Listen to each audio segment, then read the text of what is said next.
ओम सम शनिश्चराय नमः। आप सभी भक्तों पर शनिदेव महाराज की कृपा सदैव बनी रहे। आज शनिवार का दिन है और शनिवार के दिन शनिदेव महाराज की पूजा अर्चना की जाती है। जिन लोगों पर शनि की साढ़े साती होती है और शनि की ढैया होती है, उन्हें शनिवार के दिन व्रत रख के इस व्रत कथा को अवश्य ही पढ़ना और सुनना चाहिए। तो भक्तों, आज की इस वीडियो में आप सभी शनिवार व्रत की कथा सुनेंगे। अगर आप सभी को आज की ये कथा पसंद आए तो प्लीज़ वीडियो को लाइक शेयर करें। साथ ही चैनल पर नए हैं तो चैनल को सब्सक्राइब करना ना भूलें, बेल आइकन को प्रेस कर लें, जिससे आप सभी को व्रत और त्योहारों से जुड़ी संपूर्ण जानकारी देखने को मिलेंगी। आइए शुरू करते हैं शनिवार की व्रत कथा। एक समय स्वर्गलोक में सबसे बड़ा कौन है कि प्रश्न पर 9 ग्रहों सूर्य, चंद्र, मंगल, बुध, बृहस्पति, शुक्र, शनि, राहु और केतु में वाद विवाद हो गया। विवाद इतना बढ़ा कि परस्पर भयंकर युद्ध की स्थिति बन गई। निर्णय के लिए सभी देवता देवराज इंद्र के पास पहुँचे और बोले, हे देवराज, आपको निर्णय करना होगा कि हम में से सबसे बड़ा कौन है। देवताओं का प्रश्न सुनकर देवराज इंद्र उलझन में पड़ गए। इंद्र बोले, मैं इस प्रश्न का उत्तर देने में असमर्थ हूँ। हम सभी पृथ्वी लोक में उज्जैनी नगरी में राजा विक्रमादित्य के पास चलते हैं। देवराज इंद्र सहित सभी ग्रह उज्जैनी नगरी पहुँचे। महल में पहुंचकर जब देवताओं ने उनसे अपना प्रश्न पूछा तो राजा विक्रमादित्य भी कुछ देर के लिए परेशान हो उठे, क्योंकि सभी देवता अपनी अपनी शक्तियों के कारण महान थे। किसी को भी छोटा या बड़ा कह देने से उनके क्रोध के प्रकोप से भयंकर हानि पहुंच सकती थी। अचानक राजा विक्रमादित्य को एक उपाय सूझा और उन्होंने विभिन्न धातुओं स्वर्ण, रजत, चांदी, कांसा, ताम्र, तांबा, सीसा, रांगा, जस्ता, अभ्रक व लोहे के 9 आसन बनवाए। धातुओं के गुणों के अनुसार सभी आसनों को एक दूसरे के पीछे रखवाकर उन्होंने देवताओं को अपने अपने सिंहासन पर बैठने को कहा। देवताओं के बैठने के बाद राजा विक्रमादित्य ने कहा, आपका निर्णय तो स्वयं हो गया। जो सबसे पहले सिंहासन पर विराजमान है वही सबसे बड़ा है। राजा विक्रमादित्य के निर्णय को सुनकर शनि देवता ने सबसे पीछे आसन बैठने के कारण अपने को छोटा जानकर क्रोधित होकर कहा, राजा विक्रमादित्य, तुमने मुझे सबसे पीछे बैठाकर मेरा अपमान किया है। तुम मेरी शक्तियों से परिचित नहीं हो। मैं तुम्हारा सर्वनाश कर दूंगा। शनि ने कहा, सूर्य एक राशि पर 1 महीने, चंद्रमा 2.25 दिन, मंगल 1.5 महीने, बुध और शुक्र 1 महीने, बृहस्पति 13 महीने रहते हैं, लेकिन मैं किसी राशि पर 7.5 वर्ष तक रहता हूँ। बड़े बड़े देवताओं को मैंने अपने प्रकोप से पीड़ित किया है। राम को 7.5 के कारण ही वन में जाकर रहना पड़ा और रावण को 7.5 के कारण ही युद्ध में मृत्यु का शिकार बनना पड़ा। राजा, अब तू भी मेरे प्रकोप से नहीं बच सकेगा। इसके बाद अन्य ग्रहों के देवता तो प्रसन्नता के साथ चले गए, परंतु शनिदेव बड़े क्रोध के साथ वहां से विदा हुए। राजा विक्रमादित्य पहले की तरह ही न्याय करते रहे। उनके राज्य में सभी स्त्री पुरुष बहुत आनंद से जीवन यापन कर रहे थे। कुछ दिन ऐसे ही बीत गए। उधर शनि देवता अपने अपमान को भूले नहीं थे। विक्रमादित्य से बदला लेने के लिए एक दिन शनिदेव ने घोड़े के व्यापारी का रूप धारण किया और बहुत से घोड़ों के साथ उज्जैनी नगरी में पहुँचे। राजा विक्रमादित्य ने राजा में किसी घोड़े के व्यापारी के आने का समाचार सुना तो अपने अश्वपाल को कुछ घोड़े खरीदने के लिए भेजा। घोड़े बहुत कीमती थे। अश्वपाल ने जब वापस लौटकर इस संबंध में बताया तो राजा विक्रमादित्य ने स्वयं आकर एक सुंदर व शक्तिशाली घोड़े को पसंद किया। घोड़े की चाल देखने के लिए राजा उस घोड़े पर सवार हुए तो वह घोड़ा बिजली की गति से दौड़ पड़ा। तेजी से दौड़ता घोड़ा राजा को दूर एक जंगल में ले गया और फिर राजा को वहां गिराकर जंगल में कहीं गायब हो गया। राजा अपने नगर को लौटने के लिए जंगल में भटकने लगा, लेकिन उन्हें लौटने का कोई रास्ता नहीं मिला। राजा को भूख प्यास लग गई। बहुत घूमने पर उसे एक चरवाहा मिला।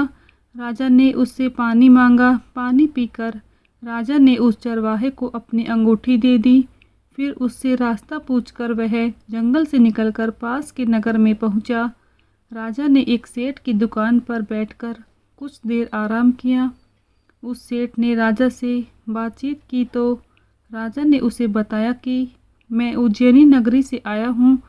राजा की कुछ देर दुकान पर बैठने से सेठ जी की बहुत बिक्री हुई।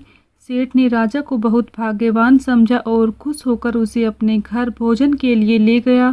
सेठ के घर में सोने का एक हार खूंटी पर लटका हुआ था। राजा को उस कमरे में छोड़कर सेठ कुछ देर के लिए बाहर गया। तभी एक आश्चर्यजनक घटना घटी। राजा के देखते देखते सोने के हार को खूंटी ने निगल लिया। सेठ ने कमरे में लौटकर हार को गायब देखा तो चोरी का संदेह राजा पर ही किया और उस कमरे में राजा ही अकेला बैठा था। सेठ ने अपने नौकरों से कहा कि इस परदेसी को रस्सियों से बांधकर नगर के राजा के पास ले चलो। उसने बताया कि उसके देखते ही देखते खूंटी ने हार निगल लिया है। इस बात पर राजा ने क्रोधित होकर चोरी करने के अपराध में विक्रमादित्य के हाथ पांव काटने का आदेश दिया। राजा विक्रमादित्य के हाथ पांव काटकर उसे नगर की सड़क पर छोड़ दिया गया। कुछ दिन बाद एक तेली उसे उठाकर अपने घर ले गया और उसे अपने कोलू पर बैठा दिया। राजा आवाज़ देकर बैलों को हाँकता रहता। इस तरह तेली का बैल चलता रहा और राजा को भोजन मिलता रहा। शनि के प्रकोप की 7.5 पूरी होने पर वर्षा ऋतु प्रारंभ हुई। राजा विक्रमादित्य एक रात मेघ मल्हार गा रहा था। तभी नगर के राजा की लड़की राजकुमारी मोहिनी रथ पर सवार उस तेली के घर के पास से गुजरी। उसने मेघ मल्हार सुना तो उसे बहुत अच्छा लगा और दासी को भेजकर गाने वाले को बुलाने का कहा। दासी ने लौटकर राजकुमारी को अपने अपंग राजा के बारे में सब कुछ बता दिया। राजकुमारी उसके मेघ मल्हार से बहुत मोहित हुई, अतः उसने सब कुछ जानकर भी अपंग राजा से विवाह करने का निश्चय किया। राजकुमारी ने अपने माता पिता से जब यह बात कही तो वे हैरान रह गए। रानी ने मोहिनी को समझाया, बेटी, तेरे भाग्य में तो किसी राजा की रानी होना लिखा है, फिर तू उस अपंग से विवाह करके अपने पांव पर कुल्हाड़ी क्यों मार रही है। राजकुमारी ने अपनी जिद नहीं छोड़ी। अपनी जिद पूरी कराने के लिए उसने भोजन करना छोड़ दिया और प्राण त्याग देने का निश्चय कर लिया। आखिर राजा रानी को विवश होकर अपंग विक्रमादित्य से राजकुमारी का विवाह करना पड़ा। विवाह के बाद राजा विक्रमादित्य और राजकुमारी तेली के घर में रहने लगे। उसी रात सपन में शनिदेव ने राजा से कहा, राजा, तुमने मेरा प्रकोप देख लिया। मैंने तुम्हें अपने अपमान का दंड दिया है। राजा ने शनिदेव से क्षमा करने को कहा और प्रार्थना की कि हे शनिदेव, आपने जितना दुख मुझे दिया है अन्य किसी को ना देना। शनिदेव ने कुछ सोचकर कहा, राजा, मैं तुम्हारी प्रार्थना स्वीकार करता हूँ। जो कोई स्त्री पुरुष मेरी पूजा करेगा, शनिवार को व्रत करके मेरी व्रत कथा सुनेगा, उस पर मेरी अनुकंपा बनी रहेगी। प्रातःकाल राजा विक्रमादित्य की नींद खुली तो अपने हाथ पांव देखकर राजा को बहुत खुशी हुई। उसने मन ही मन शनिदेव को प्रणाम किया। राजकुमारी भी राजा के हाथ पांव सहित सलामत देखकर आश्चर्य में डूब गई। तब राजा विक्रमादित्य ने अपना परिचय देते हुए शनिदेव के प्रकोप की सारी कहानी सुनाई।